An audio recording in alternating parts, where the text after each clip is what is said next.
Hi, ART483E class. Welcome back after spring break. I really do honestly feel sorry for you guys. I mean, this is supposed to be that, fun time in your life, and that's probably the lamest spring break that's ever occurred in the history of the United States. So, like I keep saying, hopefully there's some good, some positives that'll come out of all of this, but it certainly wasn't your spring break.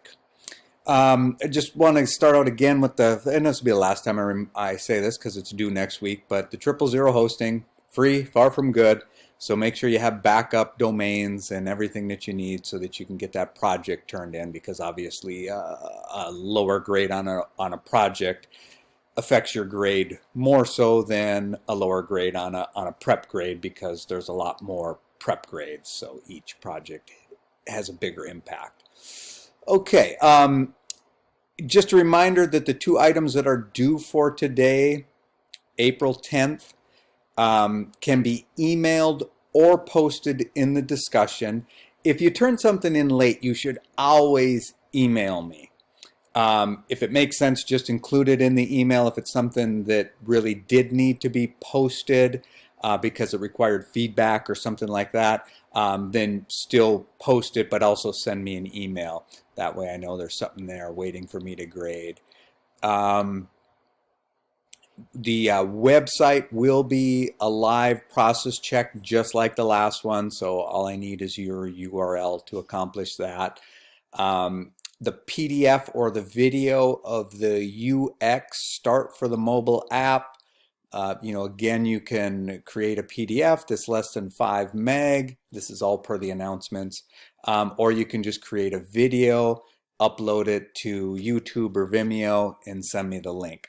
I personally think this is easier, but if you've never made a video, you've got that little bit of a learning curve. But I don't know, you guys probably know a heck of a lot more about posting videos and stuff like that than I do. So I think it should be pretty easy. And worst case scenario, you go on YouTube, go in their search engine, how to post on YouTube. And I mean, I'm telling you, it's super easy and intuitive. But if you don't want to do that, you can just certainly take a series of photographs, possibly reduce their size in Photoshop, and then create a PDF. And if the pictures don't say enough about what's going on with your UX start, then of course add some text to it.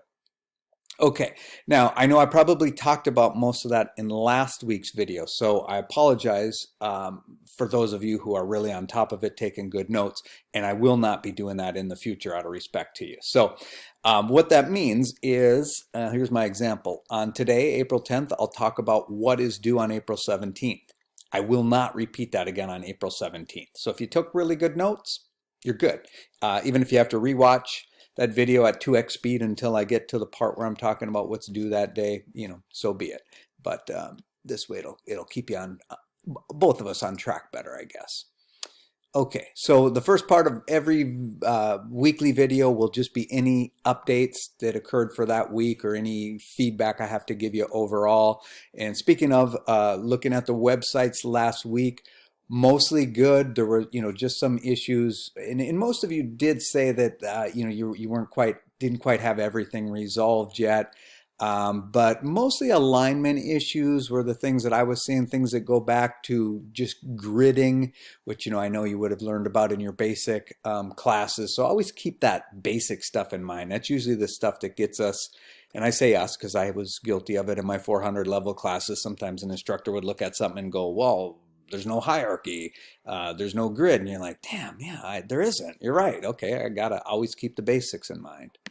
And since it's been a while since we met face-to-face, and it'll be a longer while, or I may never see you guys again face-to-face, but we'll do a Zoom meeting today. I'll push it off till 10:30. That way I'll have had a chance to look at your UX work, run through it one time real quick and give you any feedback. But I think after doing it for the other project and hearing my feedback, this should be good stuff that has some hierarchy built into it and will look good on video or camera for when you do the final project, because this will be part of your final project, as we'll talk about a little bit later on here.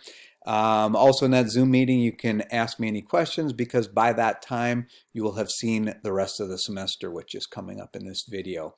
And the invite is in the announcement for April 10th. They told us security-wise that's a better way to do it than just put it in the email that goes out to you, so we don't get Zoom bombers.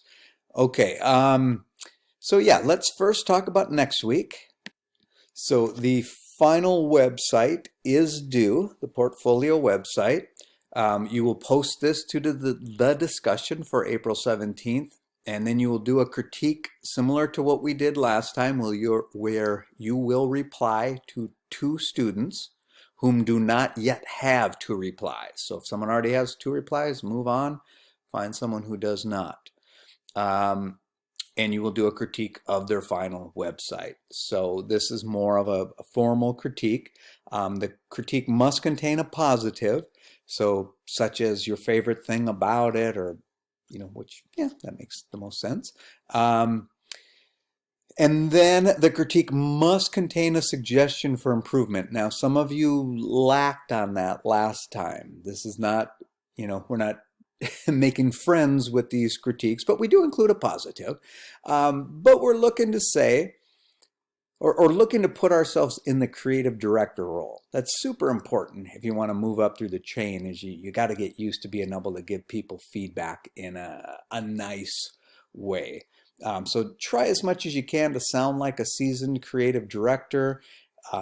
Use graphic design terms, all the things that we talk about time and time again, like hierarchy, color choices, possibly a conceptual element, the typography, and so on and so on. And I always hate to say this, because then everybody uses this as the lame excuse. So I won't quite say what I was going to say. I'll just say this, that if you are having trouble finding something, still find something. And a creative director, will usually only tell you about problems when you're working for one or when you become one. But we're still in school, so still just saying, well, you maybe try this. That would still count as a suggestion for improvement, because we don't know that it's going to work. I don't know that when I give you a suggestion it's going to work until you actually try it. Okay, so that's next week.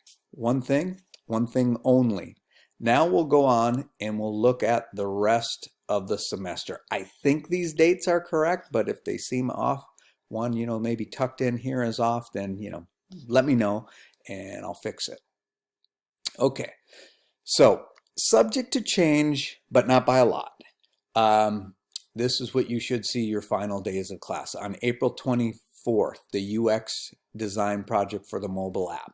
So that will include 3 personas, a storyboard, and a completed paper prototype. So you started on this for this week, but now you'll have it completely ready for peer testing. You won't be able to put yourself in front of your actual peers. Maybe you can find some around the house. These 3 groups, these 3 different things combine to make for your UX design project grade. Okay, then May 1st will be a process check in Adobe XD of your mobile app design.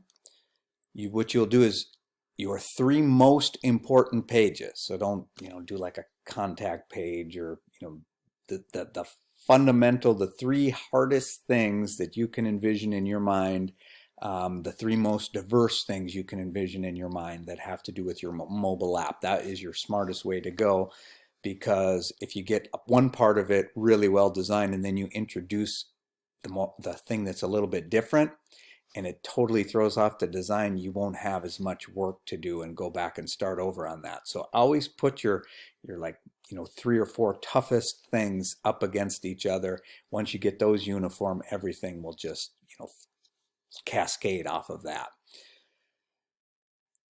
Okay, so all the buttons, links that connect these 3 pages will work in XD.